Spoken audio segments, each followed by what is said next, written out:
Hello all, in this video I am going to talk to you about the basics of PHP, just like the syntax and variables and some if statements, those sorts of things. I really want to do this to kind of demystify the whole thing, especially since you already know JavaScript, then this isn't a big step for you. Okay, so in Dreamweaver, I'm going to go File New. Now on this particular time, I'm not going to choose HTML. I do want to choose a PHP file. When I create that file, though, you will notice that Dreamweaver gives you this message saying it contains server-side code, so you need a testing server. Now, what that's telling you is that yes, it does have to go up on your domain or in a local host to be able to test it. So we'll make changes and then we'll upload it through Bluehost or FileZilla or whatever FTP you use to your server.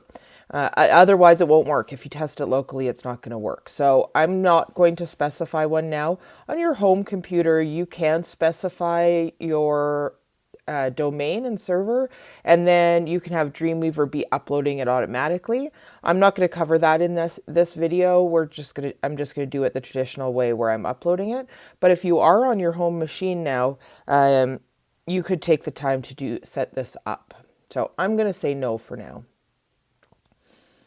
And then it's saying, do you want to use a local server? I'm going to say no to that as well.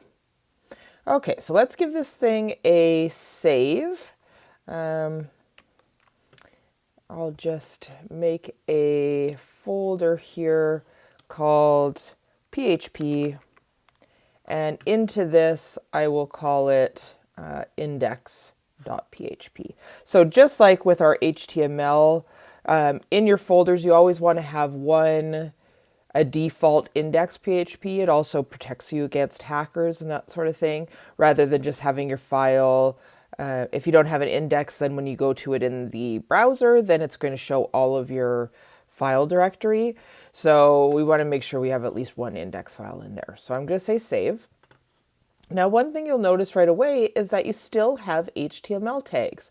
So PHP files can be this cool mix of HTML and PHP. So you'll see those tags come up there. So just as with an HTML page, I want to title this because I don't want to look like a amateur.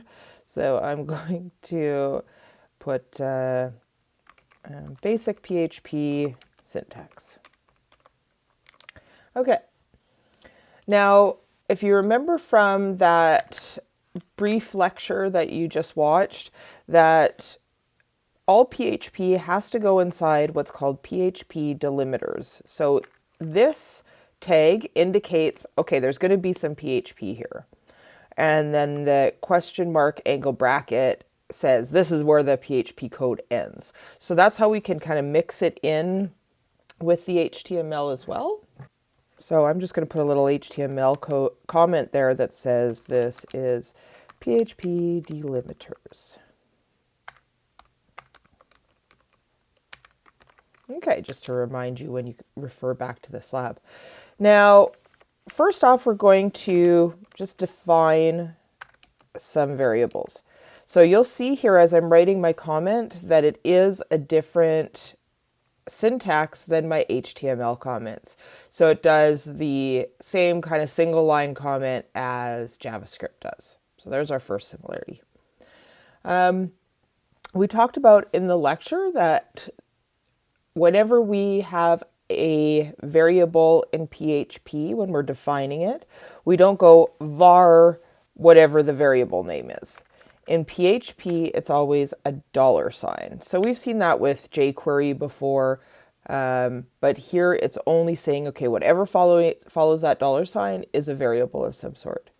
So let's say I want to have a variable that contains a name. So it'll be the name of the variable equals, and then in this case, it's going to be a string. So remember, a bit of text is called a string, and it goes inside of single or double quotes, just like we've seen in JavaScript as well. So name is Tanya. And then at the end of the line, I put a semicolon. Now, PHP is a lot more of a stickler for making sure that all your syntax is right. So if you let's say, forget that. You'll see that Dreamweaver is both miscolor coding things and you've got an error there. Make sure you pay attention to those because that's going to help you a lot with this, because I've got to upload it every time. That having those syntax errors certainly slows you down. So I've got name is Tanya. Now to see if this works, I could use my console log or something like that, but I am just going to print this back out onto the page. So to print something in PHP, we can say echo. So it's echo bracket bracket semicolon. So it's an echo method. So in here I could say just my variable, if I just want to trace my variable back. So just $name.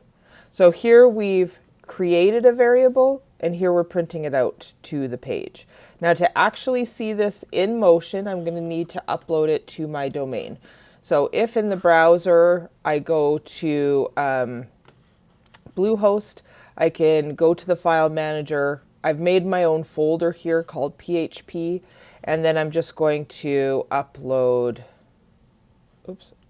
that file.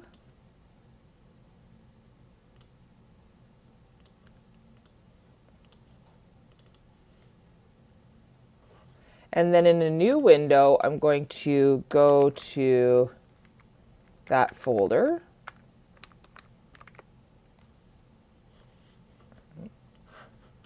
To refresh that page. Okay, and there I see my text out there. Okay, now, so every time I make a change, I need to upload it and then check it in the browser. I can't just preview it locally. So that is, like I said, something that's a bit slower. Now, a cool thing if I was going to say like, hello, Tanya. In the past, what we've had to do is do a string and then add the variables to it. It's a little bit different in PHP, so I'm just going to delete this out for a moment. So if I was going to print out text, I put it in quotes, right? So my name is, and then if I wanted to say Tanya, often in other programming languages, I'd have to go like plus or like an and or something, and then put the variable out here. It's different in PHP. I can mix them together. So within the quotes, I can say my name is, and then whatever is inside of the variable name. So I don't, and you'll notice it's all within the quote. So I can do these kind of mixed types together. So I'm going to save that and re-upload it.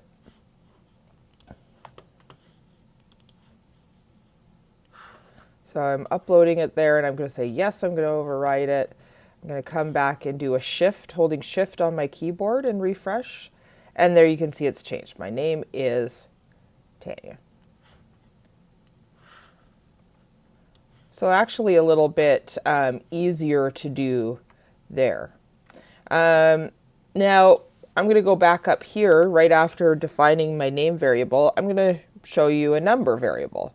So if I say wanted to put how much money I have, and say I have 42 bucks in my jeans, I could, so it's just equals in the number because it's not a string, right? It's the same as JavaScript.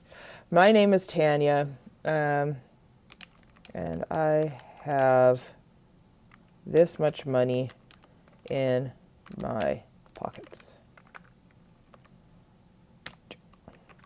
Save. Then I've got to go through that process again, where I've got to upload it,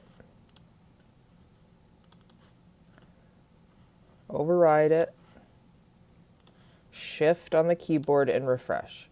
Hello, my name is Tanya. 42 bucks. 42 in my jeans. That doesn't make sense.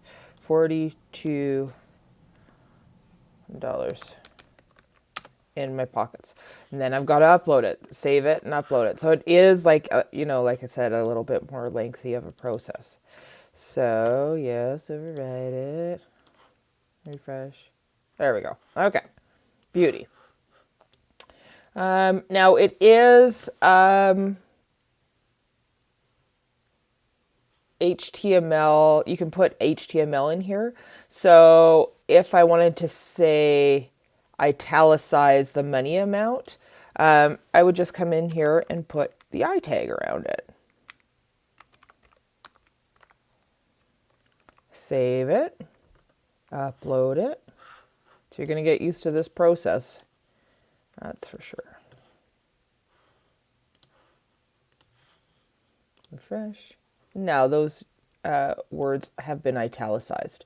So you can imagine all other things to that end. You could put links there, you could put images there, you could put whatever. Any HTML code can go in there.